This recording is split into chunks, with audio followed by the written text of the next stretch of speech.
siglos de los siglos. Amén. Oremos. Oh Dios, nuestro Creador y Redentor, tú nos has creado en forma maravillosa y en la encarnación de tu Hijo restauraste nuestra naturaleza humana. Permite que siempre vivamos en Él, que se hizo como nosotros. Por Jesucristo, tu Hijo, nuestro Señor, que vive y reina contigo y con el Espíritu Santo, siempre un solo Dios, por los siglos de los siglos. Amén. La primera lectura en el Antiguo Testamento la encontramos en el libro del profeta Isaías, capítulo 61, versículo 10, al capítulo 62, versículo 3. Escrito está: Yo me regocijaré grandemente en el Señor, mi alma se alegrará en mi Dios, porque Él me revistió de salvación, me rodeó con un manto de justicia, me atavió como a un novio, me adornó con joyas como a una novia. Así como la tierra produce sus renuevos, y así como el huerto hace que brote su semilla, así Dios el Señor hará brotar la justicia y la alabanza a los ojos de todas las naciones. Por causa de Sión y de Jerusalén, no callaré ni descansaré hasta que su justicia brille como la aurora y su salvación alumbre como una antorcha. Entonces las naciones verán tu justicia, todos los reyes contemplarán tu gloria. Entonces recibirás un nombre nuevo, que el Señor mismo te pondrá. En la mano del Señor serás una hermosa corona, en la mano de tu Dios serás una regia diadema. Esto es palabra de Dios. Te alabamos, Señor. La lectura de la epístola corresponde a la carta del apóstol Pablo a los Gálatas, capítulo 4, versículos 4 al 7. Escrito está: Pero cuando se cumplió el tiempo señalado, Dios envió a su Hijo, que nació de una mujer y sujeto a la ley, para que redimiera a los que estaban sujetos a la ley, a fin de que recibiéramos la adopción de hijos. Y por cuanto ustedes son hijos, Dios envió a sus corazones el espíritu de su Hijo, el cual clama: Abba, Padre. Así que ya no eres esclavo, sino hijo. Y si eres hijo, también eres heredero de Dios por medio de Cristo. Hermanos, esto es palabra de Dios. Te alabamos, Señor. Santo Evangelio para este día, para este primer domingo después de Navidad, según San Lucas, capítulo 2, versículos 22 al 35 y 39 al 40. Escrito está: Y cuando se cumplieron los días para que, según la ley de Moisés, ellos fueran purificados, llevaron al niño a Jerusalén para presentarlo ante el Señor y cumplir con lo que está escrito en la ley del Señor. Todo primer hijo varón será consagrado al Señor. Y para ofrecer un sacrificio en cumplimiento de la ley del Señor, que pide un par de tórtolas o 2 palominos. En Jerusalén vivía un hombre justo y piadoso, llamado Simeón, que esperaba la salvación de Israel. El Espíritu Santo reposaba en él y le había revelado que no moriría antes de que viera el ungido del Señor. Simeón fue al templo, guiado por el Espíritu Santo.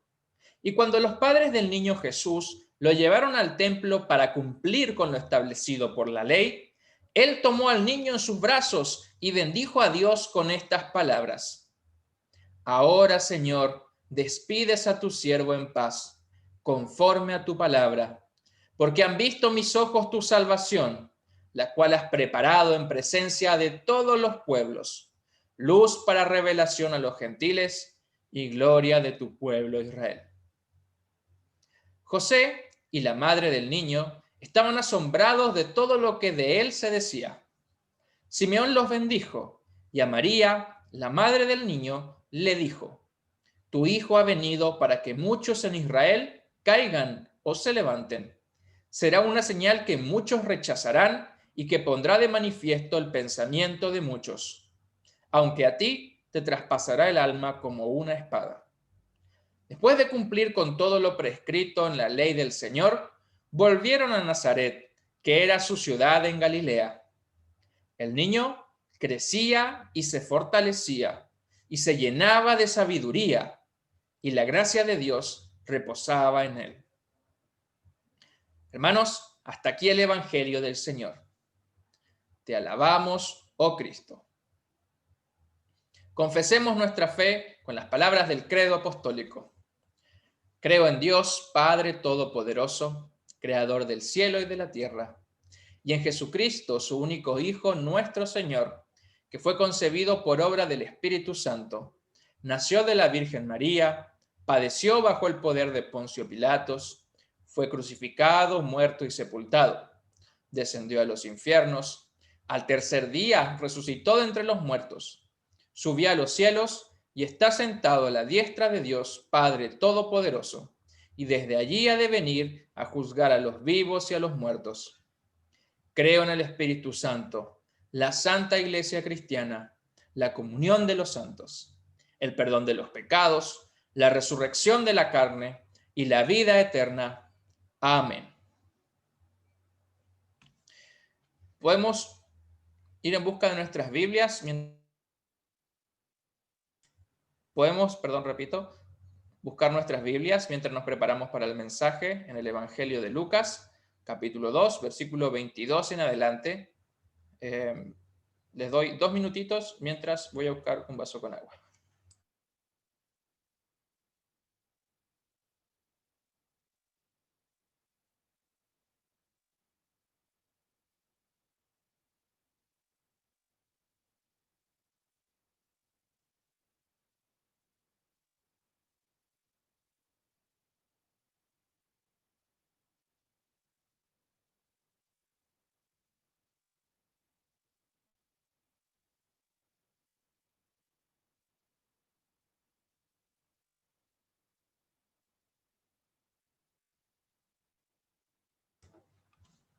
El himno del día lo vamos a dejar para después, porque justamente es el mismo cántico, el Nunc Dimittis, que cantamos siempre en nuestras oraciones vespertinas, o que lo intercalamos con el Magnificat.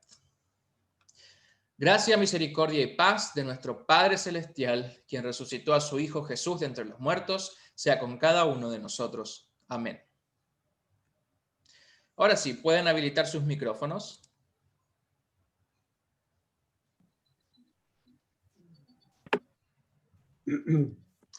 Vamos a comenzar directamente leyendo el Evangelio. Versículos 22 al 24, por favor, así como está en la pantalla. Dice: y cuando se cumplieron los días para que, según la ley de Moisés, ellos fueran purificados, llevaron al niño a Jerusalén para presentarlo ante el Señor y cumplir con lo que está escrito en la ley del Señor. Todo primer hijo varón será consagrado al Señor, y para ofrecer un sacrificio en cumplimiento de la ley del Señor, que pide un par de tórtolas o 2 palominos. Gracias. ¿Quiénes son estos que que iban a buscar la purificación y llevaron a Jerusalén al niño? José y María. José y María. Bien, José y María. Entonces tenemos que el lugar de la presentación de Jesús fue en el templo de Jerusalén.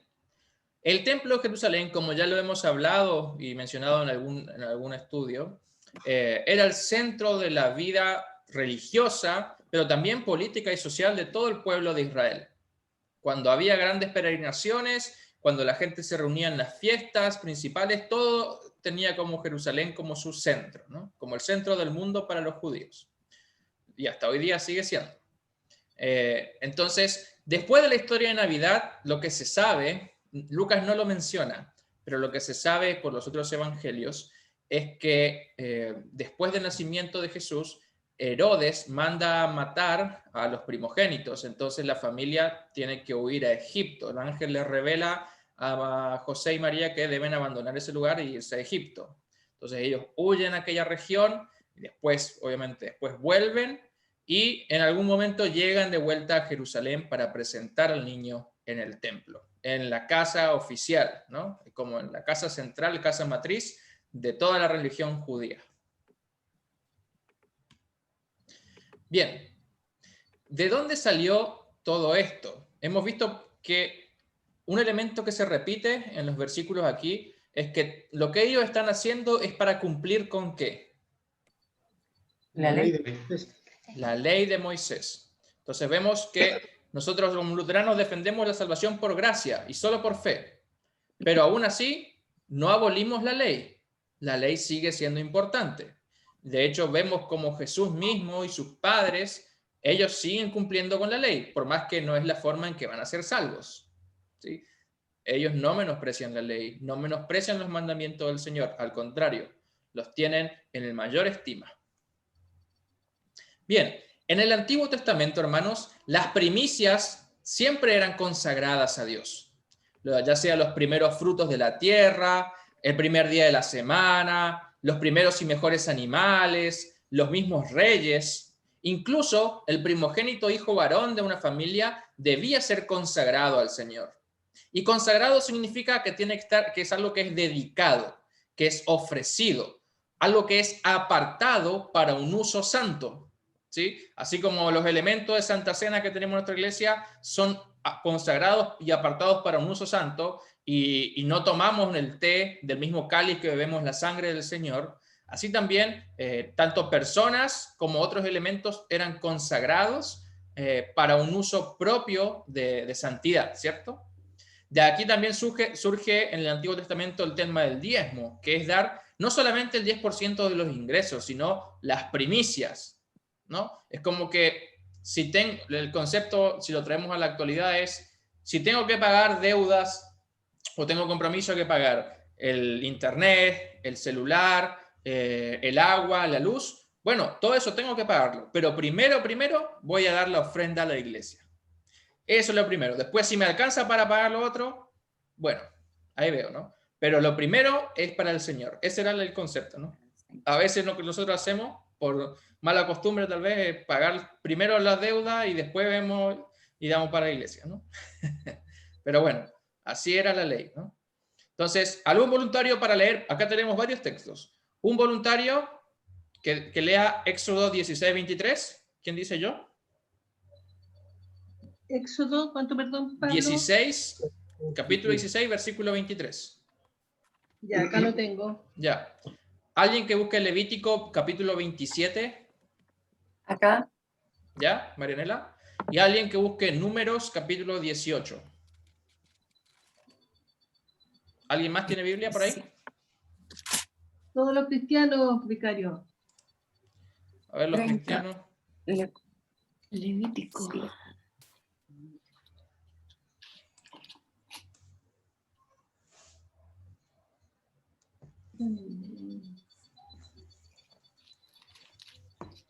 Cuando tenga Éxodo 16, 23, por favor, lea.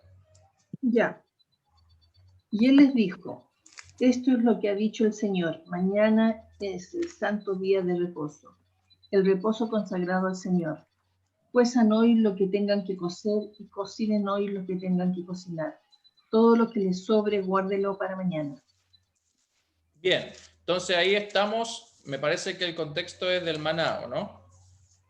Pero lo que está mencionando Dios es que tenemos un día santo, que es el Sabbat. Hagan todo lo que tengan que hacer, cocinen todo antes de ese día, porque ese día no se trabaja. Ese día es consagrado para el Señor. Entonces, si el sábado vamos a tomarlo como el día santo, el viernes hacemos todo lo que tenemos que hacer y ya el sábado no se trabaja. Eso es lo que está diciendo en nuestro texto de Éxodo, ¿no? Levítico, capítulo 27. Versículos 30 al 32 dice, Sí. el diezmo de la tierra es del Señor, lo mismo de la simiente de la tierra como del fruto de los árboles. Se trata de una ofrenda consagrada al Señor. Si alguien quiere rescatar algo del diezmo, deberá para ello añadir la quinta parte de su valor. El diezmo de las vacas o de las ovejas, es decir, de todos los animales que pasan bajo la vara, será consagrado al Señor.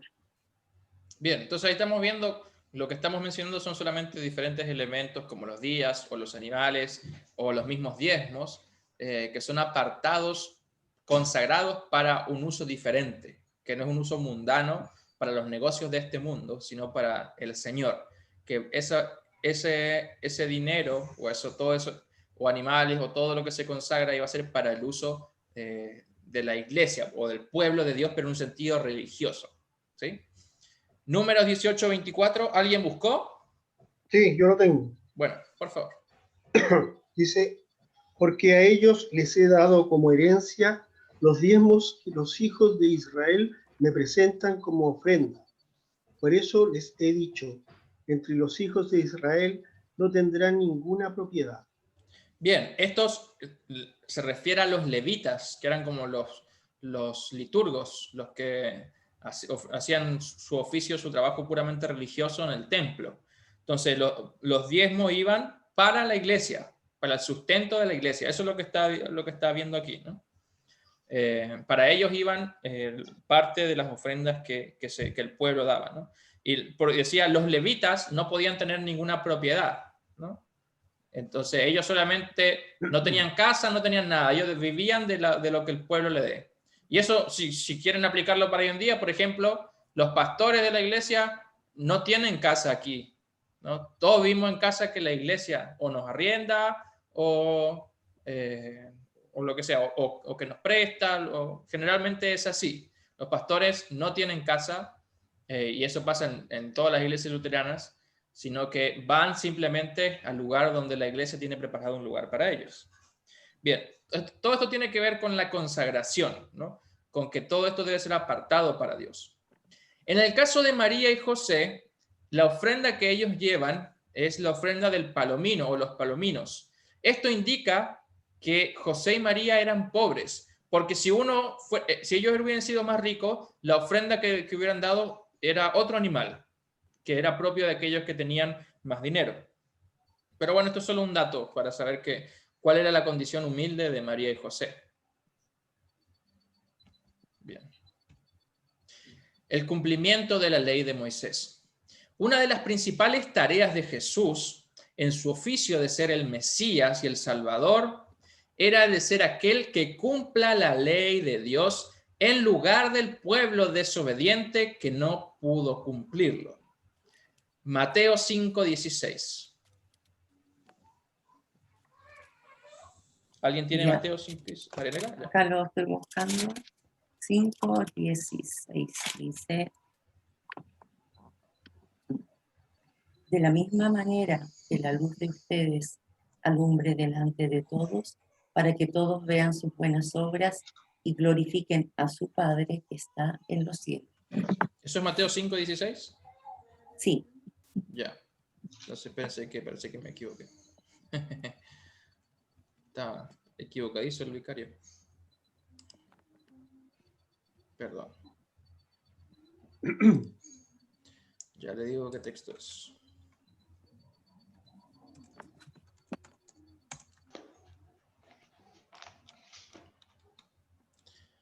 A ver.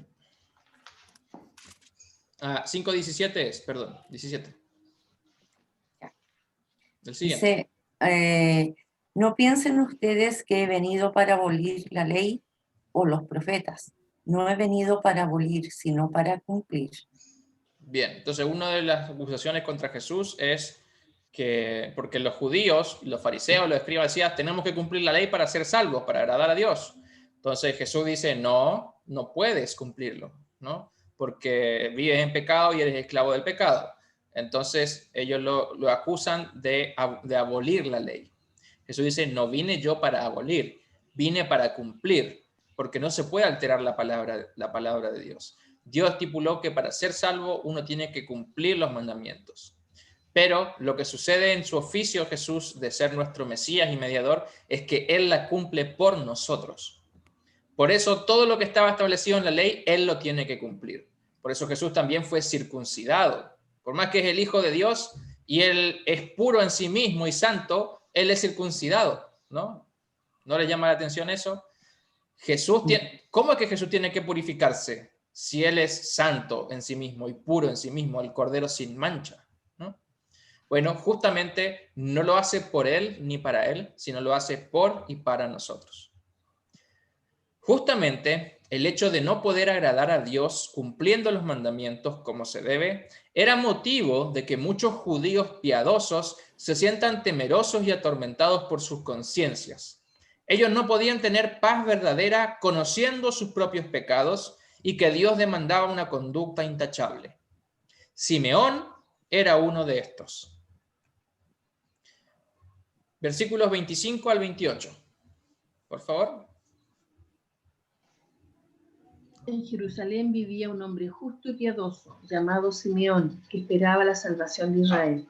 El Espíritu Santo reposaba en él, y le había revelado que no moriría antes de que viera al ungido del Señor. Simeón fue al templo guiado por el Espíritu, y cuando los padres del niño Jesús lo llevaron al templo para cumplir con lo establecido por la ley, él tomó al niño en sus brazos y bendijo a Dios con estas palabras. Bien, gracias. Ahora vamos a ir las palabras.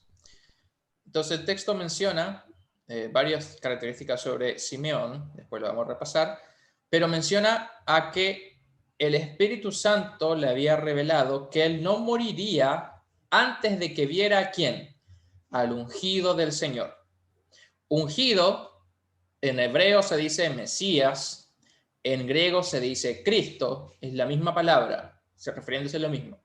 Ese es el ungido del Señor. El concepto es que fue aquel que es apartado para un oficio santo. En el Antiguo Testamento, la ceremonia de consagración de los oficios importantes, como de los reyes y sacerdotes, al elegido se lo ungía, derramando aceite sobre su cabeza. Tenemos el ejemplo del profeta Samuel, que fue el que ungió a David como rey. Entonces, antes se coronaba a los reyes, nosotros conocemos que a los reyes en la Edad Media se los coronaba, se le ponía la corona y ahí se lo establecía como rey. Antes, en el Antiguo Testamento, se los ungía con aceite. Primera Samuel, capítulo 16, versículo 13.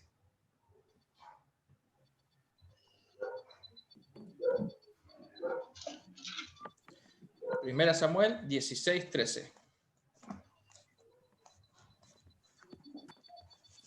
¿Alguien lo tiene? Sí, lo estoy buscando. 16. 16.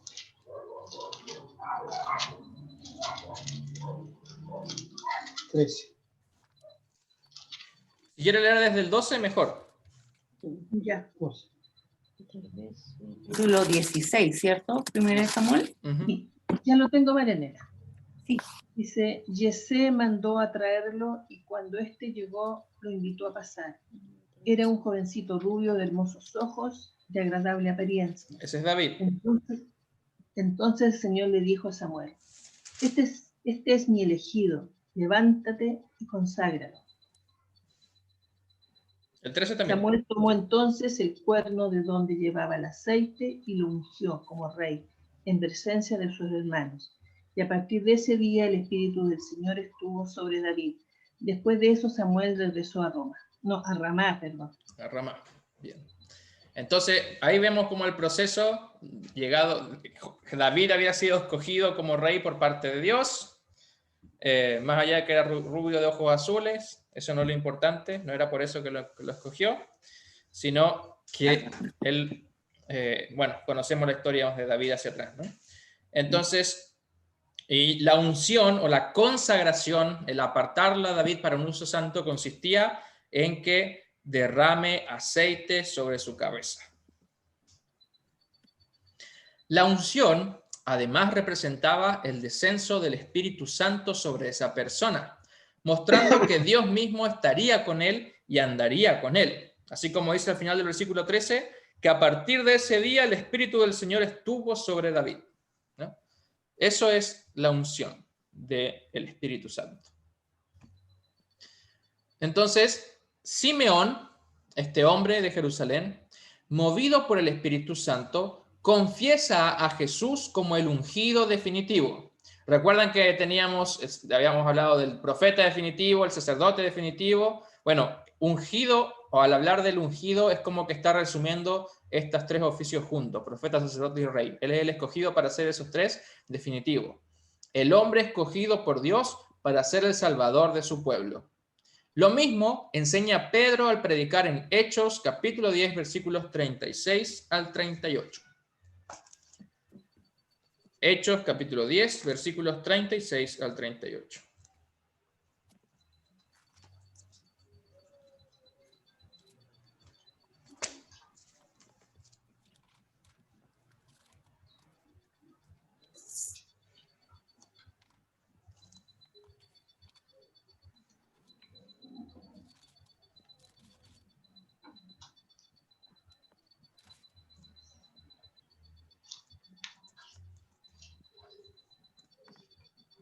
Ahí leo yo. Bueno, ¿Ya la tiene? Sí, la tengo. Dice, Dios envió un mensaje a los hijos de Israel y en él les anunciaba las buenas noticias de la paz por medio de Jesucristo, que es el Señor de todos. Ustedes bien saben que después del bautismo que predicó Juan, este mensaje se divulgó por toda Judea a partir de Galilea. Ese mensaje dice que Dios ungió a Jesús de... Ese mensaje dice que Dios ungió a Jesús de Nazaret con el Espíritu Santo y con poder. Y que él anduvo haciendo el bien y sanando a todos los que estaban oprimidos por el diablo, porque Dios estaba con él. gracias. Entonces acá tenemos a Pedro predicando en la casa de Cornelio acerca de lo que Dios hizo con este Jesús después del bautismo de Juan, que lo ungió, que Dios mismo fue el que lo ungió a Jesús de Nazaret con el Espíritu Santo y que Dios estaba con él, ¿no? Otra vez se repiten los elementos, ¿no? Unción, Espíritu Santo y que Dios estaba con él. Por eso, a los candidatos al ministerio o al pastorado que reciben un llamado y por primera vez se los consagra con el rito de la ordenación, como señal pública de que ha sido escogido por Dios mediante su pueblo santo y que estos ministros ahora actuarán en representación de Cristo y con su autoridad, o que Dios estará con ellos y operará por medio de ellos. O sea, que Dios estará, como dice también el texto aquí, así como con David o como con Jesús, con ellos. Entonces, esto lo corresponde a los ministros. Ahora, ¿cuál sería entonces la unción para los cristianos? ¿Cuál sería el momento en que los cristianos son apartados de un uso pagano o un uso mundano para un uso santo? ¿En qué momento? En el rito de la ordenación. Desde el bautizo. De los cristianos, claro. El bautismo. En el bautismo, exacto. En el bautismo somos apartados, como dice en el texto de 2 Pedro 2:9, que son nación y pueblo santo de Dios, ¿no? Apartado, escogido para hacer buenas obras, ¿no? Bien, o sea, ya no para hacer más obras del pecado y de maldad, sino para hacer buenas obras. Bien, el Espíritu Santo llevó a Simeón al templo, dice nuestro texto. Esta es la forma, hermanos, en la que Dios forma su iglesia. Él llama a los creyentes mediante la predicación del Evangelio, el cual es el vehículo por el cual el Espíritu Santo los conduce hacia la presencia real de Cristo. Entonces, cuando nacemos, cuando estamos en el mundo, pertenecemos al mundo, y la forma en que Dios nos conduce al lugar santo, que es Cristo, es con su auto, que se llama palabra predicada o el Evangelio, y el que conduce es el Espíritu Santo, que nos sube ahí a su auto y con ese auto nos lleva hacia el destino final, que es Cristo, ¿no? Así es la forma en que Dios opera. Así también el Espíritu fue el que llevó a Simeón al templo. Entonces, esto es importante porque quien rechaza al Espíritu y por tanto al Evangelio no tiene a Cristo, no puede tener realmente a Cristo, no hay otra forma. Por tanto, debe arreglárselas con Dios sin un mediador. Entonces, quien rechaza el Espíritu y el Evangelio será juzgado por sus propias obras. Porque no va a estar Cristo para defenderlo, no va a estar Cristo para excusarlo, no va a estar Cristo para decir, sí, es un pecador, pero yo tomé su lugar, porque rechazó el ser salvado por la gracia y la misericordia de Dios. Bien. Versículos, ahora sí vamos a lo que decía, que son las palabras propias de Simeón en el cántico. 29 al 32. Ahora, Señor, despides a tu siervo en paz conforme a tu palabra, porque han visto mis ojos tu salvación, la cual has preparado en presencia de todos los pueblos, luz para revelación a los gentiles y gloria de tu pueblo Israel. Bien, lo puse en la versión Reina Valera 60, no en la contemporánea, porque la letra es más conocida para nosotros de esta manera. De hecho, los cantos están basados en esta versión y no tanto en la nueva. En la versión contemporánea es un poquito diferente, el orden de las palabras y qué sé yo, ¿no? Pero en el fondo, bueno, es el mismo significado. Despides a tu siervo en paz conforme a tu palabra. Simeón reconoce que aquella promesa de no morir antes de ver al Mesías, que fuera entregado mediante la palabra de algún siervo de Dios que no se especifica, se cumplió aquel día en que sostuvo en sus brazos a Jesús. El saber que Dios cumple sus promesas siempre trae paz al corazón del creyente.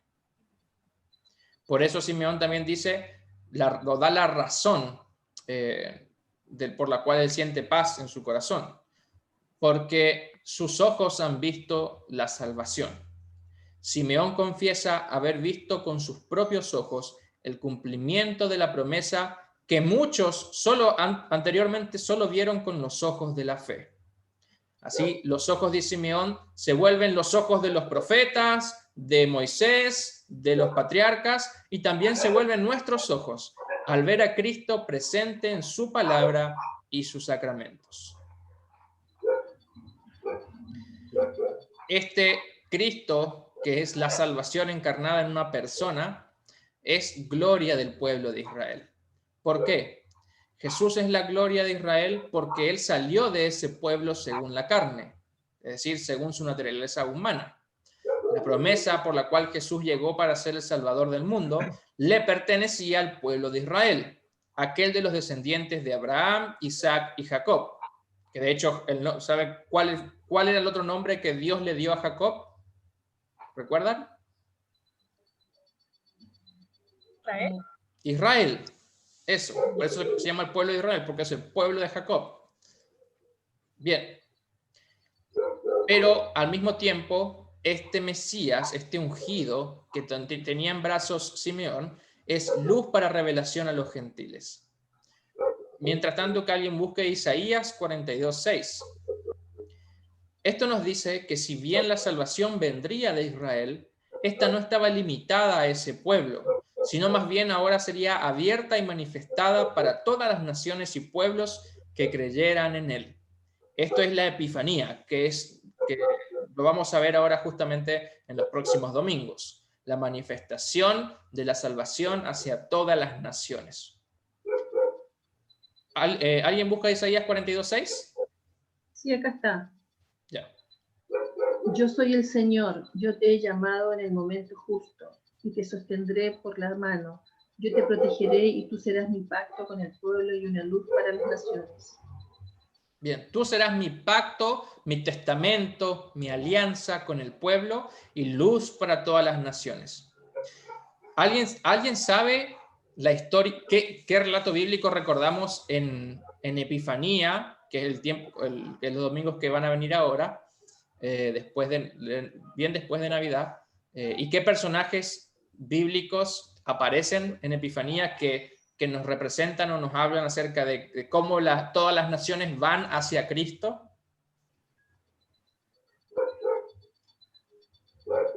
¿Alguien tiene idea? Reyes. Eso, los sabios de Oriente, o conocidos como Reyes Magos, ¿sí? Los Reyes Magos representan a las naciones, por eso se los pone como de distintas razas. A uno se lo hace rubio, al otro moreno y al otro intermedio, ¿no? Entonces, porque representan a todas las naciones del mundo que van a adorar al mismo Salvador que nació en Israel. Jesús no nace en el paganismo, Jesús nace bien en el círculo interno del pueblo de Israel. Dios cumplió con su palabra. Sin embargo, su salvación sería no solo para este pueblo, sino para todos los que creyeran en él. Por eso dice el Apocalipsis, de todas las tribus, pueblos y razas, muchos vendrán a adorar. Pero bueno, vamos a dejarlo ahí porque eso va a ser para Epifanía. Bien, hablemos un poco del uso de este canto. Perdón, ¿alguna pregunta hasta ahora sobre el contenido? ¿Alguna mención sobre este canto? ¿No? Al igual que en el Cántico de María, todo lo que dice Simeón está basado en el Antiguo Testamento. Acá no hay nada nuevo. No hay nada inventado por Simeón. Todo es confirmación, así como también era el Cántico de Zacarías, todo es confirmación de lo que fue anunciado en tiempos antiguos.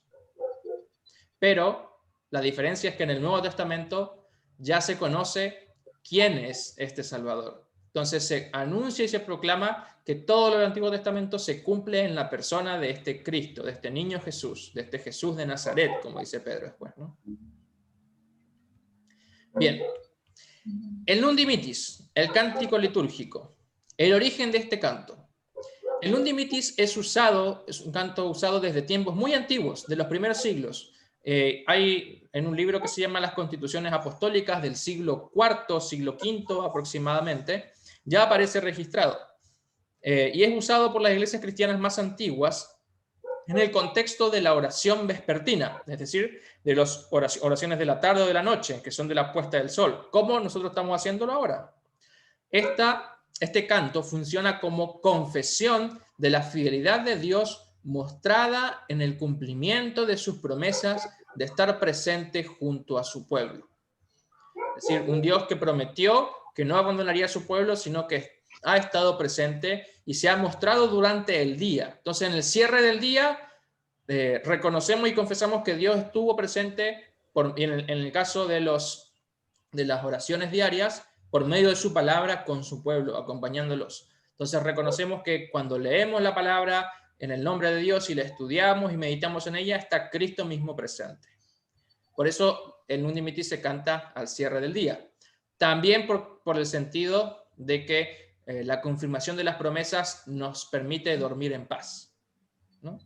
Saber que Dios está con nosotros de nuestro lado nos trae paz.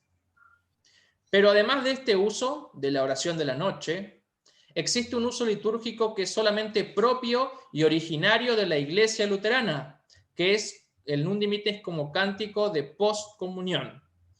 Así que luego de recibir la cena del Señor o la Santa Cena, cantamos: ahora, Señor, despide a tu siervo en paz, conforme a tu palabra, porque han visto mis ojos tu salvación, etc. Ningún otro canto podría ser más apropiado para este momento. Porque ¿qué podría compararse a tener al niño Jesús en sus brazos, como lo tuvo Simeón? Sin lugar a dudas, el comer y beber del cuerpo y la sangre de Cristo, dados para el perdón de nuestros pecados, para nuestra salvación.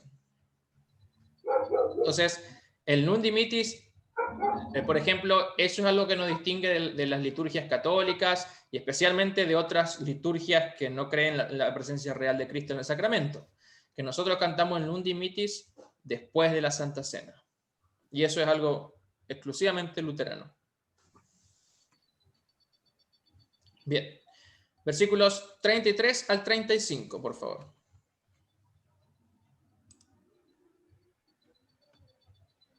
José y la madre del niño estaban asombrados de todo lo que de él se decía. Simeón los bendijo y a María, la madre del niño, le dijo: tu hijo ha venido para que muchos en Israel caigan o se levanten. Será una señal que muchos rechazarán y que pondrá de manifiesto el pensamiento de muchos corazones, aunque a ti te traspasará el alma como una espada. Bien, entonces cuando terminó de decir su recitación, Simeón se dirige a María y le dice: tu hijo es alguien importante. Quienes tengan relación con él o escuchen acerca de él, no van a producir un efecto bueno o un efecto malo. Unos se van a levantar y otros se van a caer, se van a tropezar con él, ¿no? Y es una señal que muchos van a rechazar. Acá Simeón está, aunque anunciando el cumplimiento de la profecía, al mismo tiempo profetizando lo que va a pasar con Jesús más adelante, ¿no? En su ministerio. La señal contradictoria de Jesús. Las palabras y obras de Jesús serán motivo de contradicción y rechazo para muchos, porque todo lo que hizo Jesús no responde a la expectativa humana, a lo que alguien que busca cosas de este mundo y espera en el Salvador, simplemente alguien que los libre de las cosas de este mundo, de sus deudas o de problemas políticos o de enfermedades temporales. Jesús no viene para cumplir estas expectativas, Él viene para lograr la salvación eterna, ¿no? Entonces, en los tiempos en que fue compuesto el Evangelio, habían varias sectas o varias enseñanzas que hoy en día tienen otros nombres, pero que en ese entonces no aceptaban que Jesús sea el Mesías, que Jesús sea el Cristo. Por ejemplo, los marcionitas o seguidores de Marción, ellos no aceptaban el hecho de que una virgen sea madre. Dicen, no, eso no puede ser, ¿no? Una virgen no puede ser madre, tiene que haber pasado algo, ¿no? No creían en la encarnación por medio del Espíritu Santo. Después estaban los ebionitas, que decían, no, Jesús tuvo que haber nacido, y de hecho nació de un hombre y de una mujer. Jesús no existe la posibilidad de que el Espíritu Santo haya engendrado a este niño. Otra secta de los docetistas, que se llamaba docetismo, decían que el cuerpo de Jesús parecía el de un hombre, pero no era. Era una especie de fantasma, pero en realidad era un ser divino, que parecía hombre, pero que no lo era. Entonces, el hecho de que Lucas esté diciendo que Simeón lo tomó en sus brazos, para ellos era una locura, porque para ellos Jesús es como que no tenía carne y hueso, ¿no? Sino que era una especie de ser extraordinario, ¿no? Entonces, ¿por qué estas sectas o estos movimientos no aceptaban que Jesús haya nacido de una virgen y que sea realmente, si es verdaderamente Dios, sea hombre? Porque eran muchas sectas influenciadas por lo que se llama el gnosticismo, que era una enseñanza que decía que todo lo espiritual es bueno y todo lo carnal o corporal o de naturaleza humana es malo. Entonces no se puede mezclar lo bueno y lo malo. Entonces, si tiene cuerpo humano y si es de naturaleza humana, no puede ser santo, no puede ser divino. Entonces ellos por eso rechazaban, ¿no? Otras enseñanzas que decían, Dios, si Jesús es el Hijo de Dios y es Dios verdaderamente, Él no pudo haber muerto. Y mucho menos si Jesús era un hombre, no pudo haber resucitado, porque eso no existe, dicen, ¿no? Bien, entonces por eso dice, profetiza Simeón que Jesús será motivo de contradicción y rechazo para muchos, ¿no? Así, hermanos, para los que son incrédulos, todo lo que fue escrito sobre Jesús es signo de contradicción. En cambio, para el que cree, todo lo que fue escrito sobre Jesús trae paz al corazón, una paz que elimina incluso el miedo a la muerte, así como lo confiesa Simeón, diciendo, ya puedo marcharme en paz. Y como él era anciano, como después se sabe que era un hombre anciano, él está diciendo, Señor, ya he visto al Salvador, puedo morirme en paz, ¿no? No importa si es mañana o ahora o cuando sea, ya me puedo ir a mi casa tranquilo, ¿no? Porque sé que tú estás de mi lado, que ya no tengo ningún conflicto contigo, porque tú me amas, porque me enviaste al Salvador. Y lo he visto con mis propios ojos y lo he cargado en mis brazos, ¿no? Por eso, así también nosotros cuando participamos del cuerpo y la sangre de Cristo y vemos la señal manifestada de que Dios está realmente con nosotros, podemos decir, despide a tu siervo en paz. Puedo irme al mundo y que sea lo que Dios quiera, ¿no? Puedo irme y seguir viviendo, puedo irme y morirme, pero está todo bien porque estoy en paz con Dios. Eso es lo que confesamos también en el Nunc Dimittis al ponerlo después de la Santa Cena, ¿no? Y por supuesto, por eso está en las oraciones de la noche, antes de irnos a dormir, porque es un canto que dice, bueno, como el final del Salmo 4, que dice, en paz me acostaré y asimismo dormiré, porque solo tú, Señor, me haces vivir confiado. Eso dice el Salmo 4, que es un salmo para la noche. Bien. ¿Alguna pregunta o comentario hasta aquí? Sí, perdón. Sí. No hable. Que yo recordé que cuando era pequeña, que hace muchos años atrás, se hacía lo que decía alguna de la escritura, que no se lavaba la cara, no se hacía aseo, no se cocinaba, se tapaban los santos con telas negras, y eso con el tiempo se fue perdiendo producto de la modernidad, el internet y quizás muchas otras cosas más. Se compraba todo el día anterior, y eso en mi casa se hacía, por eso me recordé de ese pasaje, que eso se perdió con el tiempo. Usted está hablando del Viernes Pero Santo. Miriam, el Viernes Santo. El Viernes Santo, claro. Ajá, sí, sí. Es verdad. Sí. Sí, yo quería preguntarle otra cosa. Sí.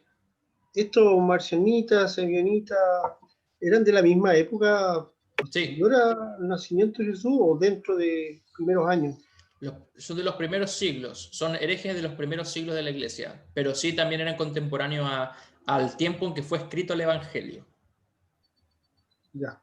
Pero tú dijiste herejes, o sea, ¿ellos creían en Dios o no creían? ¿Simplemente eran incrédulos en cuanto a Jesucristo? ¿O sí creían en el Dios de Israel? Es que tú puedes creer en Dios y ser hereje al mismo tiempo, porque tienes un falso concepto de Dios. Y no solo tienes un falso concepto, que eso no te hace hereje en sí, te hace hereje enseñar algo diferente a lo que las escrituras enseñan de Dios y defender esa postura, ¿no? Que eso es lo que hacían los marcionitas. Marción era como un gran líder, un gran profeta que hizo mucho mal y confundió a muchos, ¿no? En la época en que fueron escritos los evangelios. Entonces, pero, por ejemplo, así dice el apóstol Juan, todo el que niega que Jesús, el Hijo de Dios, es nacido en carne, es el anticristo, ¿no? No hay tibio ahí, ¿no? Es frío o caliente. Entonces, todos estos negaban o que Jesús era Dios o que Jesús era hombre. Ninguno confesaba las dos naturalezas de Cristo, porque por su razón no lograban entender todos los sucesos que estaban pasando por medio de él, ¿no? O en todas sus obras, ¿no? Pero estos, si bien eran herejías antiguas, son, insisto en que son enseñanzas que persisten incluso hasta hoy en día. Tenemos, aunque tal vez con diferente enfoque, pero por ejemplo, hay muchas enseñanzas o doctrinas que enseñan o que niegan la divinidad de Jesús, ¿no? Como los testigos de Jehová, por ejemplo, que en el fondo niegan la divinidad de Jesús, y tantas otras enseñanzas que hoy en día lo niegan, ¿no? Bien, y en cuanto a lo que decía Miriam, sí, y también, bueno, cuando yo era pequeño, yo también, hace algunos años, no tantos, pero No muchos. ahí también en mi familia, que tradición católica, también era la costumbre, no sé si bueno, está mi papá aquí, ¿no? Donde con la familia de ellos era la costumbre, por ejemplo, cocinar todo antes de que venga el Jueves Santo y Claro. Viernes Santo a la noche, de modo que no se hacía nada, ningún trabajo en esos días, ¿no? Que por eso también hay muchas tradiciones humanas que tienen fundamento bíblico, entre comillas fundamento bíblico, que tienen una tradición bíblica, pero que se sujetan muchas veces solo a las letras, pero no al espíritu de lo que dice la palabra, ¿no? Entonces, por ejemplo, ¿por qué no se come carne roja un Viernes Santo? Bueno, tiene que ver porque en la iglesia, en la antigüedad, los Viernes Santos no se celebraba la Santa Cena, pero no es que no se come carne roja, ¿no? Pero bueno, tema para conversar más a profundidad en otro momento. ¿Alguna otra pregunta, comentario o consulta? No. Bien. 39 y 40, los últimos versículos. Dice, después de cumplir con todo lo prescrito en la ley del Señor, volvieron a Nazaret, que era su ciudad en Galilea. El niño crecía y se fortalecía y se llenaba de sabiduría, y la gracia de Dios reposaba en él. Bien. Lo que tenemos en los versículos que están cortados, porque acá cortamos del 35, 36, 37, 38 están cortados, que es el relato acerca del otro personaje que se hizo presente en el templo, que es la profetisa Ana, ¿no? Que, bueno, también ahí podemos hablar acerca de ella en otro momento y seguramente la vamos a mencionar más adelante porque también vamos a volver a este texto. Entonces, por ahora vamos a enfocarnos solamente en Simeón. Pero para que sepan, también estuvo esta profetisa Ana ahí en el templo. De hecho, ahí la vemos en la imagen, ¿no? Bien, ella también le dijo algunas palabras a los padres. Entonces, después de cumplir todo lo que fueron a hacer, volvieron ¿a dónde? A Nazaret, que era la ciudad donde Jesús después iba a ser criado, ¿cierto? Entonces, lo que conocemos sobre la infancia de Jesús es esto, que él crecía y se fortalecía y se llenaba de sabiduría y la gracia de Dios reposaba en él. Y esto es, si nos ponemos a pensar, como a racionalizar un poco, es un poco, uno se pregunta, ¿cómo Jesús, siendo sabio y siendo la sabiduría encarnada, tiene que estudiar, tiene que aprender y crecer y fortalecerse? Eso es de nosotros los hombres que tenemos que madurar y, ¿no? Bueno, todo esto está dentro del plan de Dios de que Jesús vino a ser nuestro sustituto. Entonces, Él tenía que hacer lo que nosotros no hacemos bien, hacerlo a la perfección. Por eso, después de cumplir todo, como dice el Evangelio, todo lo que fue escrito en la ley, lo que mencionaba recién, Jesús es la ley encarnada, la Torá, cumplida y en estado de perfección. Sin embargo, por su humanidad y en su oficio de ser nuestro Redentor, siendo Dios, se sometió a todo lo que ésta establece. Entonces, a veces la gente se enoja cuando los presidentes de los estados nos mandan a cumplir las leyes, pero ellos no las cumplen, ¿cierto? Jesús manda a cumplir leyes, pero nosotros no las cumplimos, pero entonces Él viene igual y las cumple, ¿no? Entonces no es hipócrita. Él realmente cumple lo que dice. No demanda algo que Él no está dispuesto a hacer, ¿no? Así dice el apóstol Pablo en Filipenses 2, 5 al 8. ¿Algún voluntario que quiera leer? Ahí está escrito en la presentación.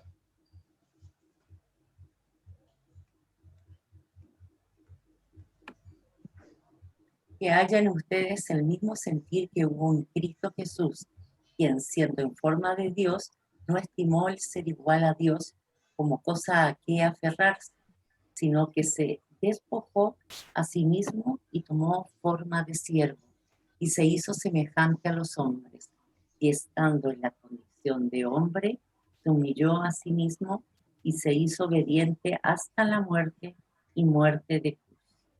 Entonces, el apóstol Pablo está diciendo eso que para muchos era imposible. Dios, que está allá arriba, vino hasta lo más bajo a ser hombre, a nacer en el pesebre. Y lo hizo en forma humilde. No se encarnó como un hombre y dijo, yo soy Dios, yo tengo que ser el primer y el más importante hombre en la tierra. No, él se humilló hasta lo más bajo, ¿no? Y fue obediente y fue sumiso a las autoridades. Y lo hizo hasta el punto de morir. Y de morir en la cruz. Y fíjense el énfasis. Morir en la cruz es el castigo para el peor criminal y la mayor humillación que un ser humano podía tener en el Imperio Romano. ¿Sí? La cruz era, por ejemplo, el castigo para los esclavos que se rebelaban ante sus dueños. Y los esclavos no eran ni siquiera considerados personas, sino objetos, pertenencias, bienes de sus amos. A ese punto Jesús se humilló, a pesar de ser Dios, hasta la muerte y muerte de cruz, y todo lo hizo por amor, para salvarnos, ¿no? Y la historia de Jesús ya comienza con sus padres marcando este camino. Eso es lo que estamos viendo aquí en este texto de hoy. Sus padres ya están marcando este camino de obediencia y sumisión a la ley. Por eso dice también que Jesús crecía y se fortalecía. Él es el mismo principio y fin Él es, aunque es Dios todopoderoso, fuente de toda sabiduría y verdad, Él estudia las Escrituras y se sometió a todo lo que la ley de Dios había establecido para los hombres, ¿no? Uno podría decir, no, pero si Jesús ya sabía todas las cosas de la Biblia, conoció todas las leyes, sin embargo, Él las estudió. Sin embargo, hizo catequesis, todo el curso, ¿no? Y cumplió con todo lo estipulado por sus pastores, ¿no? Y lo hizo porque nosotros somos rebeldes y muchas veces no lo hacemos, porque nosotros no cumplimos la ley. Él tenía que hacerlo para nosotros. Lo hizo por nosotros y lo hizo para nosotros. O sea, lo hizo en nuestro lugar y lo hizo para nuestro beneficio. De manera que la gracia de Dios que reposaba en Él, ahora reposa en todos los que creen en Él. Entonces, por la fe, la gracia de Dios para Cristo Jesús, el siervo obediente y el cumplidor de la ley, desde su niñez hasta su adultez, es compartida con todos los que creen en Él, por medio de la fe. Bien, ¿alguna pregunta, comentario?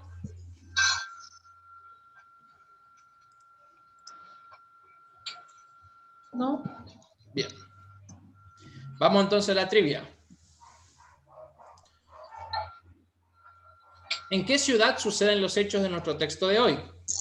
¿Fue en Belén, Betania, Nazaret, Jerusalén o Roma? 4. 4, 3. 3, 4. 4. Me parece que la misma persona votó 2 veces, ¿o no? No. ¿No? Ah. Apretado aquí. 4. 4. Ya. ¿Quién dice 4? ¿Por qué 4? Porque ellos tuvieron que viajar a Jerusalén para ser presentado el niño, porque la ley así lo estipulaba. Bien. ¿Para ser presentado dónde? El templo. En el templo. Y el templo estaba en Jerusalén. Jerusalén. Después volvieron a Nazaret. Pero el lugar donde sucede el episodio de hoy es en Jerusalén. Bien. Según lo establecido por la ley de Moisés, ¿cuántos días pasaron desde el nacimiento de Jesús hasta su presentación en el templo? Presten atención. Van a tener que calcular. Desde el nacimiento de Jesús hasta su presentación en el templo. Pasaron 7 días, 33 días, 40, 66 o 490. Mientras buscan la pista ahí que les da Simeón en Levítico 12, 1 al 4. Voy a ir a cerrar la puerta porque los perros se escuchan. Levítico 12, 1 al 4. Yo sé que es 8 días, no sé por qué dice 7, pero puede que esté equivocada.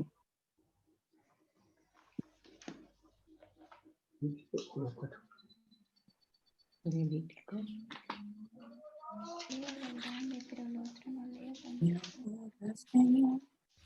¿Cuántos días pasaron desde que Jesús nació hasta que fue presentado en el templo y donde fue su encuentro con Simeón? ¿Recuerdan que algo habíamos hablado el domingo anterior? El 8º día. Según el El 8º día, según Lean bien, versículos 1 al 4 de Levítico 12. versículo 12, del 1 al 4. No, 33. Levítico. 12. O sea, estamos en el Evangelio de Lucas capítulo 2, ¿cierto? Que habla cuando se cumplió el tiempo, dice. Ah, eran Ahora, 7 días. establecido en la ley. Ese tiempo establecido en la ley está en Levítico 12, 1 al 4. 33 días más. 33. Pero Oh. Y si pariente, no sé, Dice, y niño, 33 días más. ya lo tengo. Según 23. Levítico, no, es 66 días. 66 días. Lean Porque bien. a causa de María, porque dice, si ella dio a luz, que era el 8º día que se presentaban los días, se presentaban los niños al templo para la circuncisión.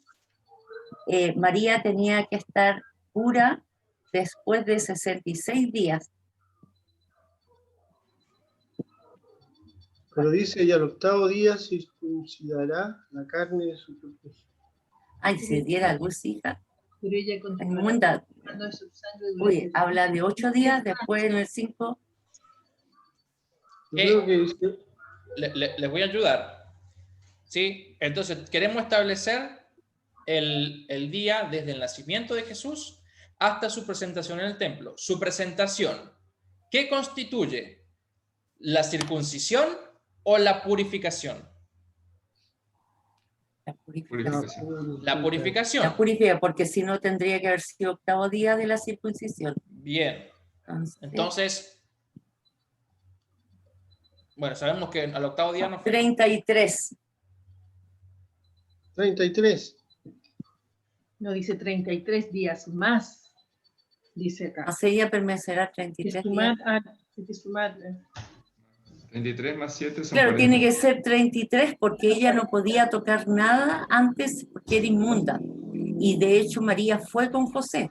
Entonces no podría haberse presentado al templo cuando se han cumplido los días de su purificación. Pero dice 33 días más, o sea, hay que sumar los otros 7 más 66. 33, son 40. 40. Ya, Pablo, usted no está haciendo su Ya, tarea. ya vaya nomás. Y 66 días estará purificándose de su sangre. 40 digo yo. 40 días. Yo digo 40.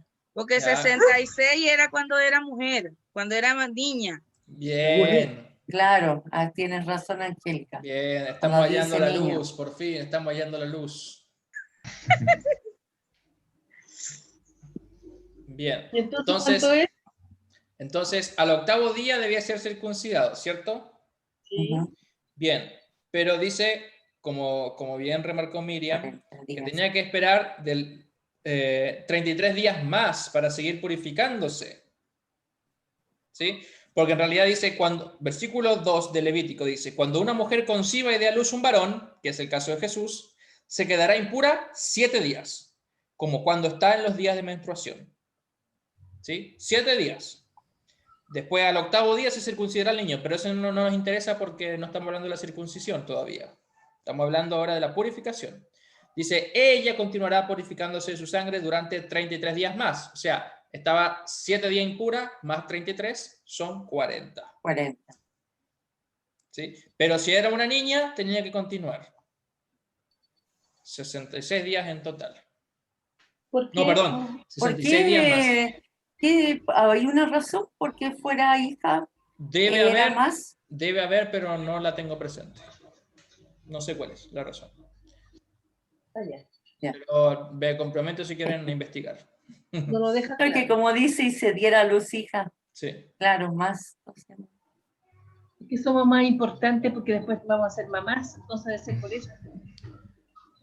No sé, yo siempre, y fuera de broma, siempre cuando todo lo que Dios establece en su ley, los números no son casualidad. Siempre tiene que ver incluso con algo biológico en la madre. Esto de la purificación de 7 días tiene que ver con el proceso natural que toda mujer tiene que pasar antes de poder hacer ciertas cosas. No era capricho de Dios que 7 días tenía que quedar aislada, no. Tal vez 7 días es el tiempo que necesitaba para acomodar sus órganos de vuelta, pero solo Dios sabe por qué hace las cosas.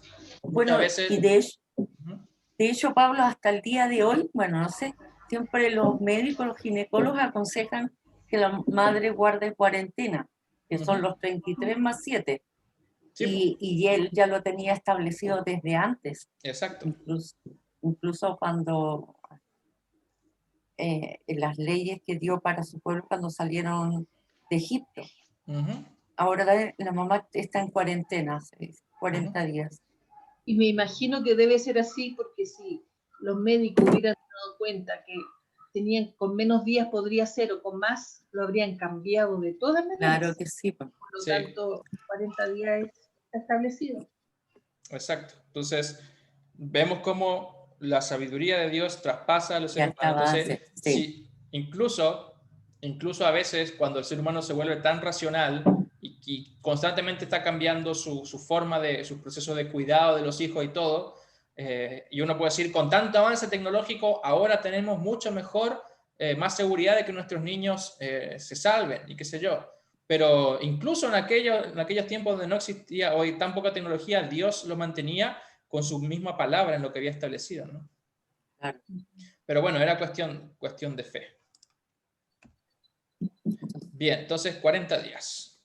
Lo que habíamos mencionado de 490 días eran que se cumplieron 490 días agregando todos los días del embarazo de María y el tiempo en que los 6 meses del embarazo de Isabel. Entonces, desde el anuncio del nacimiento de Juan el Bautista hasta este día en que Jesús entró en el templo para la purificación, habían pasado 490 días, que era el 7 por 70, ¿no? Y el tiempo perfecto de la salvación de Dios. Bien. ¿Cuáles de estas descripciones sobre Simeón menciona nuestro texto? Lucas 2, 25 al 28, dice Simeón. ¿Cuáles de estas descripciones sobre Simeón menciona nuestro texto? Una, que cumplió la ley de Moisés. 2, que era un hombre justo y piadoso. 3, que dedujo dónde podía encontrar a Jesús. 4, que esperaba la salvación de Israel. 5, que vivía en Nazaret. 6, que el Espíritu Santo estaba sobre él. 7, que era anciano. 8, las respuestas pares son correctas, menos la 10, porque la 10 dice que todas son correctas. Entonces, todas las pares, hasta las 6 son correctas. O las impares son correctas, o la 10, todas son correctas. Las pares son correctas. No. Y era un hombre justo y piadoso, Sí, esperaba la salvación de Israel. El Espíritu Santo estaba sobre él. Que las pares, para mí, las pares son correctas. Porque está bien claro que él era un hombre justo y piadoso, esperaba la salvación de Israel, el Espíritu Santo, y lo nombra ahí en la Biblia, estaba sobre él. Y después la 8 parece. Pero la 7 es correcta. Sí, pero Pero no era tan Obvio, no. importante. un anciano puede Que ser. podría haber dicho era hombre. ¿Cuáles de estas descripciones que era anciano? ¿Qué dice Lucas? Pero tú quieres ¿En que qué sean parte? las impares. No, es que no dice que era anciano. No. Bien ahí. ¿Qué dice Lucas? No dice que era anciano. No dice, claro. Dice que era un hombre. Los pares son correctas. Cuando se cumplieron los días para que según ellos fueron purificados. Las pares son correctas, Sí, yo digo la 8. menos la 10. Claro. Bien, entonces, ¿dice el Evangelio que Simeón cumplió la ley de Moisés? Sí. No. No. No cumplió la ley de Moisés. ¿Quién estaba cumpliendo la ley? Era Jesús. Jesús. Jesús. José y Sí. María. Claro, José y María que estaban llevando a Jesús para cumplir la ley, ¿cierto? Exacto. Bien, entonces, pero no dice eso sobre Simeón. No. ¿Dice que era un hombre justo No y piadoso? Sí. Sí. ¿Dice que dedujo dónde podía encontrar a Jesús? No. No. ¿Cómo encontró a Jesús? Guiado por el Un Espíritu Santo. Espíritu Santo. enviado. ¿Dice que esperaba la salvación de Israel? Sí. Sí. Sí. Sí. ¿Dice que vivía en Nazaret? No. ¿Dónde vivía? Jerusalén. En Jerusalén. ¿Dice que el Espíritu estaba sobre él?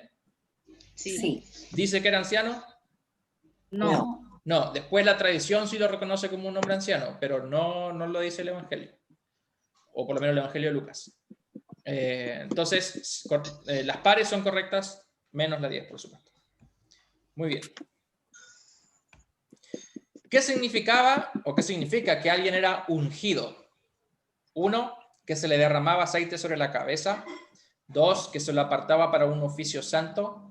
3, que el Espíritu Santo reposaría sobre él. 4, que Dios estaría con él. La 5 es que 1 y 3 son correctas. La 6 es que 2 y 4 son correctas. O la 7 es que todas son correctas. Todas son correctas. Se derramaba el aceite en la cabeza. Se la apartaba para un oficio santo. Eran las... Todas son me voy correctas. por la Todas son 7, que correctas. todas son correctas. Porque se derramaba aceite, se apartaba, el Espíritu Santo No me estaba suena sobre como que él se y apartaba Dios, para un obvio, santo. estaría con él. Dios se santificaba. ¿Cómo, Miriam? Bueno, las 4, No me suena que se le apartaba para un oficio santo. Dios se consagraba. Sí, ¿Qué dicen los demás? por eso era ungido. 7 Todas todas son las correctas. correctas. Sí. Claro. El Porque se le apartaba. el hecho de que se le derramara aceite sobre la cabeza era justamente porque se lo estaba aportando para un oficio santo. Sí, Ah, ya. sí, sí. Y esto también traía a colación de que el Espíritu Santo reposaría sobre él y por ende que Dios mismo estaría con él. Por Y eso, a los... ujú. Perdón. Por Una eso, consulta. sí, no, Sí, solamente por iba a favor, decir, por eso, ¿cuándo es, qué día o cuál es la fiesta en que celebramos la unción de la iglesia? La gran unción de la iglesia con el Espíritu Santo. ¿Qué día? Es Pentecostés. Pentecostés, muy bien, el ascenso del Espíritu Santo, exacto. Bien, ¿qué iba a decir Marianela? Perdón. Quería decir, preguntar, también los profetas, solamente para mi información, no estoy poniendo que lo que pasaba era similar al niño Jesús, pero los profetas también se les derramaba aceite sobre la cabeza, o solamente No estoy fue seguro. a Cristo. Ah, ya. No estoy seguro, no le quiero mentir. No le quiero mentir. Sí sé que a los sacerdotes sí, y a los reyes sí. No recuerdo a los profetas. No estoy 100% seguro, por eso no quiero decirle que sí. Quiero decirle que sí, pero como no estoy seguro, prefiero no hacerlo. Entonces, por ejemplo, recuerdan el Salmo 23 que dice, el Señor es mi pastor, nada me faltará. Una parte dice, unges mi cabeza con Mi cabeza aceite, con aceite. mi copa está rebosando. Está rebosando, ciertamente. Eso quiere decir que Dios estaba con él y que lo estaba cuidando también y curando, ¿no? Porque eso simbolizaba el aceite también, ¿no? Que algo se estaba siendo derramado sobre él, algo bueno, porque el aceite generalmente era aromático. ¿Sí? ¿Recuerdan en el Evangelio quién ungió a Jesús con aceite? La mujer Magdalena. Magdalena. María Magdalena. ¿Cuál era su oficio? Aparentemente ella era prostituta. Prostituta, aparentemente. Sí, aparentemente no, sí, era. Entonces, ¿cuál es la ironía en la historia esta del Evangelio donde aparece María Magdalena? Jesús estaba en casa de los fariseos y quienes debían ungirlo y reconocer a Jesús como el Mesías lo estaban persiguiendo y atacando, pero esta pecadora, mujer pecadora por sobre todas, viene y lo unge a él como el Mesías. Entonces hace lo que el pueblo de Israel no hizo, ¿no? Bien. ¿Qué le había revelado el Espíritu Santo al anciano Simeón? Que sería el autor de uno de los cánticos evangélicos, que no moriría antes de ver al Mesías, que sostendría a Jesús en sus brazos, o que María era la madre de Jesús. La 2. Que no moriría, antes de ver al Mesías. La 2. Correcto. Era fácil. También es fácil. ¿Con qué nombre se conoce al cántico evangélico y litúrgico que aparece en nuestro texto? ¿Es el Magnificat, el Nundimittis, el Benedicamus, el Venite o el Gloria in Excelsis? El 2. Nundimittis. Muy bien. El nombre de Nundimittis se debe a la traducción de la escritura en latín, de la versión Vulgata, y significa ahora despides, Señor de paz, nunca dimite, ¿han visto mis ojos tu salvación? ¿O engrandece mi alma? 4. Ahora despides. Y ahora despides, y la 4, han visto mis ojos tu salvación. Ah, pero no dice la 4. Ahora despides, han visto mis ojos tu salvación. Que en su cántico él dice, ahora despides a tu siervo en paz, pero también dice, han visto mis ojos tu salvación. No sé. Claro. Sí. La 1 y la 2 y la 4. ¿Es solo una respuesta correcta? Ah. ¿Quién dice Ambicioso. fácil? Entonces, Recuerden, y con esto le voy a dar la respuesta casi. Los nombres en latín generalmente son las primeras palabras del cántico. Entonces, cuando dice el Magnificat, engrandece mi alma al Señor. Eso es Magnificat, engrandece. Magnificat anima mea, dice María. Entonces, esto es engrandece, ¿no? Porque así empieza. Entonces, ¿cuál sería el Nunc Dimittis? Ahora despides. Ahora despides. Nosotros decimos, ahora, Señor, despide a tu siervo en paz, pero no importa cómo lo ponga, pero el Nunc Dimittis es ahora despides. Bien. ¿En qué parte de la liturgia nuestro servicio divino está ubicado? Del servicio divino. ¿Sí? El servicio divino es completo. Después del credo, antes de la predicación, antes del Padre Nuestro, después de la Santa Cena o en la bendición. 4. Después de la Santa Cena. ¿Por qué? Porque se Porque compara hemos visto la salvación. tener a Jesús en sus brazos, lo que hizo Simeón, haber recibido el cuerpo y la sangre de Cristo. Así es. Bien, entonces nosotros tenemos el cuerpo de Cristo en nuestra mano, en la palma de nuestra mano, cuando recibimos el cuerpo en la Santa Cena, y es lo que recibimos también, es lo mismo como si Simeón, que lo tuvo en sus brazos a Jesús. Y este es un canto, como le decía, bien luterano, porque es una de las pocas agregados, entre comillas, que se le hizo a la liturgia histórica de la Iglesia, en la Iglesia luterana. Porque en la Iglesia luterana lo que hicimos con la liturgia histórica, desde la antigüedad, es quitarle las cosas que estaban mal, que tenían un mal significado, que la Iglesia de Roma había agregado o había modificado para mal uso, conservar las cosas que estaban bien, y se le agregaron muy poquitas cosas. Una de esas es el Nunc Dimittis, otra de ellas es la bendición arónica. El Señor te bendiga y te guarde, el Señor va a resplandecer su rostro sobre ti, tenga misericordia. Esa bendición arónica es propia de la Iglesia luterana, no aparece en la Iglesia romana, usa otra bendición. Entonces, bien, después de la Santa Cena. Además del servicio divino, ¿en qué otra liturgia de la Iglesia se suele cantar el Nunc Dimittis? ¿En la oración matutina, en la oración vespertina, en la bendición de los alimentos o en la acción de gracias por los alimentos? La 2. Vespertina, la 2. La vespertina, muy bien. Vesper significa tarde, pero más que tarde, para nosotros la tarde es como a las 3, 4, 5. La vespertina o la tarde es la puesta del sol, ¿sí? Donde para un judío terminaba el día, ¿sí? Y también el Nunc Dimittis se suele usar en los órdenes para los funerales, ¿no? Por eso dice Simeón, también estoy presente en los funerales. Porque está diciendo, despide a tu siervo en paz conforme a tu palabra, ¿no? Nos está diciendo, muchos en los funerales dicen, este que falleció, fulano era buena persona, y todos los muertos son buenas personas. En el Nunc Dimittis confesamos que el bueno y el que ha cumplido su promesa es Dios, no nosotros, no el muerto, sino Dios, que lo ha salvado por medio de Cristo. Bien, ¿pregunta o comentario hasta aquí?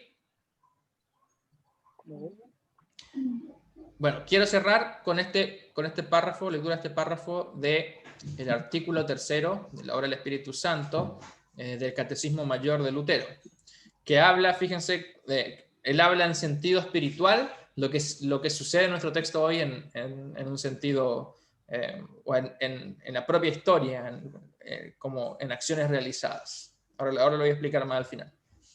Dice Lutero, en efecto, ni tú ni yo podríamos saber jamás algo de Cristo, ni creer en Él, ni recibirlo como nuestro Señor, si el Espíritu Santo no nos ofreciese estas cosas por la predicación del Evangelio y las colocara en nuestro corazón como un don. La redención tuvo lugar y fue realizada, pues Cristo mismo obtuvo y conquistó para nosotros este tesoro con su pasión, muerte y resurrección. Pero si esta obra de Cristo permaneciese oculta y sin que nadie supiera de ella, todo habría sucedido en vano y habría que darlo por perdido. Ahora bien, a fin de evitar que el tesoro quedase sepultado y para que fuese dispuesto y aprovechado, Dios ha enviado y anunciado su palabra, dándonos con ella el Espíritu Santo, para traernos y adjudicarnos tal tesoro y redención.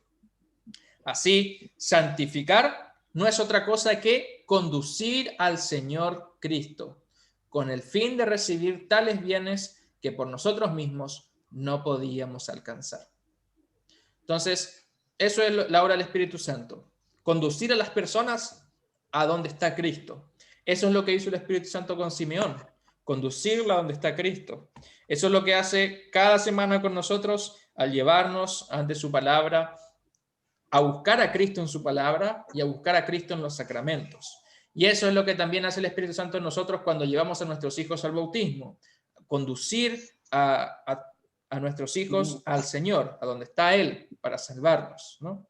Si el Espíritu Santo no obrara y no hiciera esto, el tesoro de la redención, de la salvación, quedaría oculto. Fíjense, la salvación, dice Simeón, que es luz para todas las naciones, ¿no? Para que puedan encontrarlo. La estrella de Belén dirigió a los sabios hacia donde estaba Cristo. Eso es lo que hace el Espíritu Santo, conducirnos a Cristo, porque es algo que nosotros mismos no podemos alcanzar, porque nosotros con nuestra razón limitada y con nuestros sentimientos traicioneros no podemos encontrar a Cristo por nosotros mismos. Esa es la tarea del Espíritu Santo, conducirnos a donde está el Señor, y eso también es motivo de paz para nosotros, de saber que a pesar de que anduvimos perdidos y a pesar de que está en nosotros la capacidad de perdernos, Dios que nos buscó y que nos mantiene junto a Él, no nos desamparará. Él es el buen pastor que va en busca de su oveja perdida, que siempre nos mantendrá en su rebaño, y Él confirma esta promesa cada vez que nos tiene ahí en su iglesia, sirviéndonos con su perdón y con su amor y con su gracia. Y así como estuvo con Jesús, también nos invita a nosotros a valorar la ley, a atesorar la ley, a no verla como una carga, a no verla como algo pesado. El no mentir, el no engañar, el no matar, el no robar, que es lo que nuestra carne quiere hacer, el no ir a la iglesia los domingos o el no conectarse, ¿no? Todo eso es lo que busca nuestra propia carne. Pero el Señor mismo está ahí con su Espíritu obrando para decirnos, busca a Cristo en su palabra y en los sacramentos. Que así sea con nosotros y con su iglesia, amén, ahora y siempre. Amén. Amén. Y que la paz de Dios, que sobrepasa todo entendimiento, guarde sus corazones y sus pensamientos en Cristo Jesús hasta la vida eterna. Amén. Amén. Amén. Ahora sí, hermanos, entonemos el cántico de Simeón, el Nun Dimittis.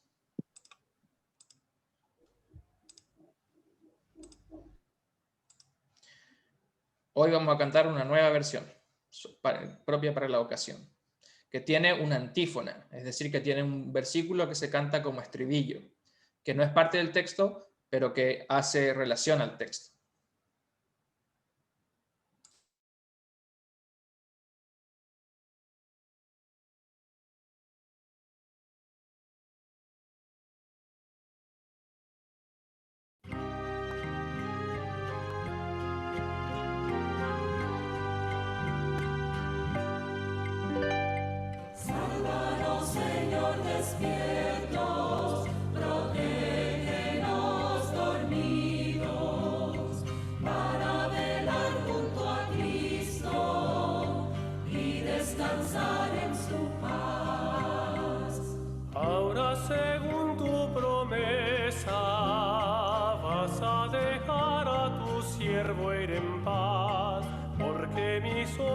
Han visto a tu Salvador. Sálvanos, Señor, despiertos, protégenos dormidos, para velar junto a Cristo y descansar en su paz.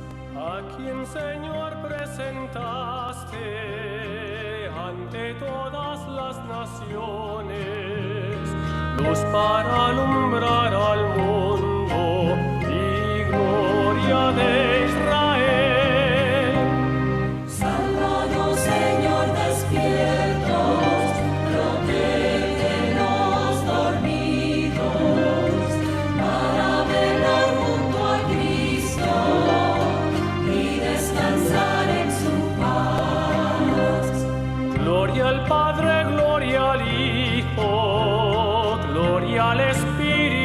Santo, en un principio, ahora y siempre, por los siglos.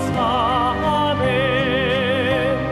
Sálvanos, Señor, despiertos, protégenos dormidos, para velar junto a Cristo y descansar en su paz.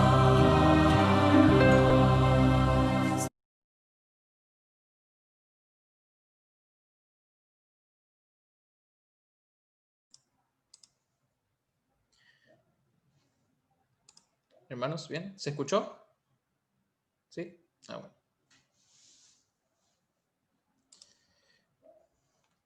Bien, ha llegado el momento de la oración de la iglesia.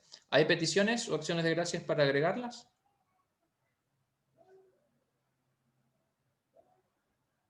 Recuerden que el que quiera hablar tiene que habilitar su micrófono. Queremos pedir por un amigo nuestro que falleció hoy, su madre, se llama Cristian Álvarez, para que le dé consuelo a Dios, que él solo lo puede hacer. ¿Ya? Yo quiero pedir por mi sobrina Paola. ¿Ya? ¿Cómo está su sobrina? Está un poquito mejor. Ya.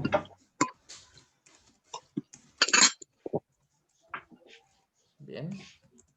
¿Qué estoy llamando? Estoy pidiendo por mi sobrina Paola. ¿Alguien más?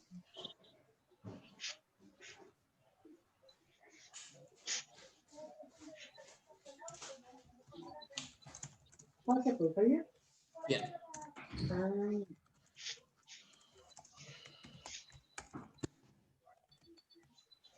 Oremos, hermanos.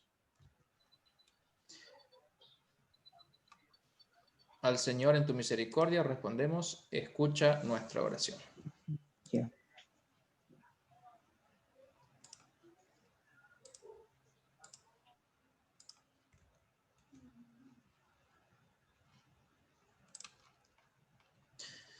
Eterno Señor y Dios, en el cumplimiento de los tiempos, tú enviaste a tu Hijo, nacido de mujer, nacido bajo la ley, para redimirnos y darnos la adopción como tus hijos y herederos.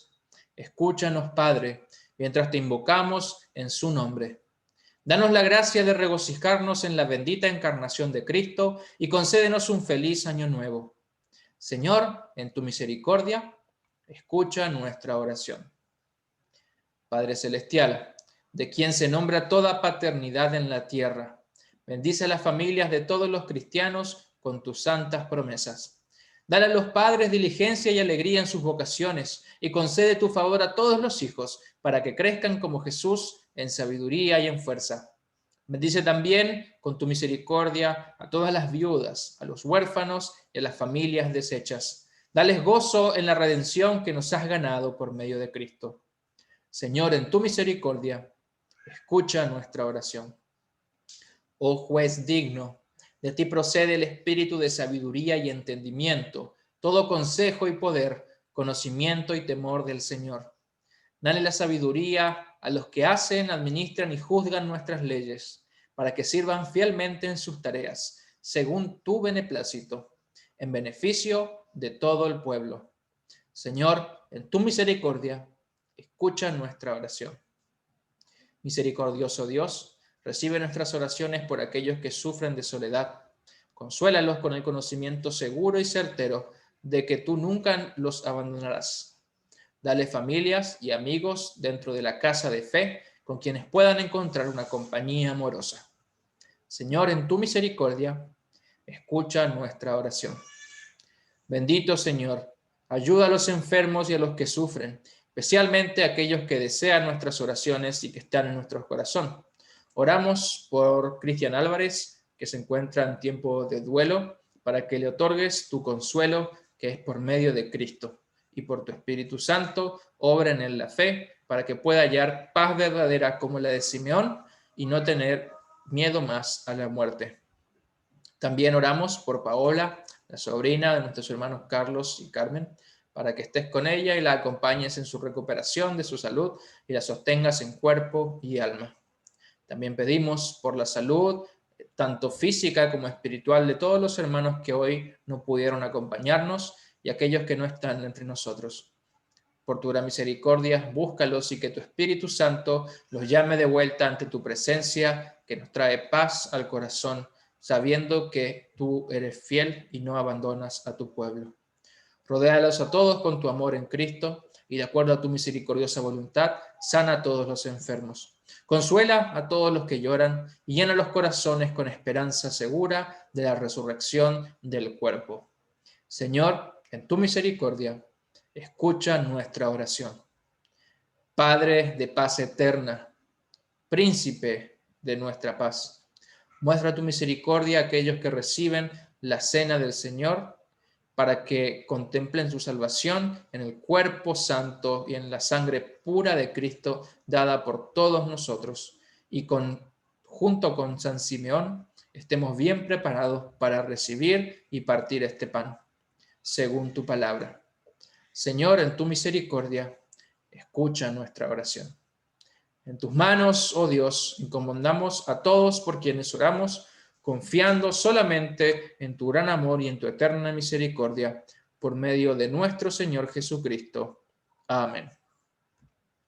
Te damos gracias, Padre Celestial, mediante Jesucristo, tu amado Hijo, porque nos has protegido con tu gracia en este día. Y te rogamos que nos perdones todos los pecados que hayamos cometido y que por tu gran misericordia nos guardes de todos los peligros de esta noche. En tus manos encomendamos el cuerpo, el alma y todo lo que es nuestro. Tu santo ángel nos acompañe para que el maligno no tenga ningún poder sobre nosotros. Amén. Bendigamos al Señor. Demos gracias a Dios.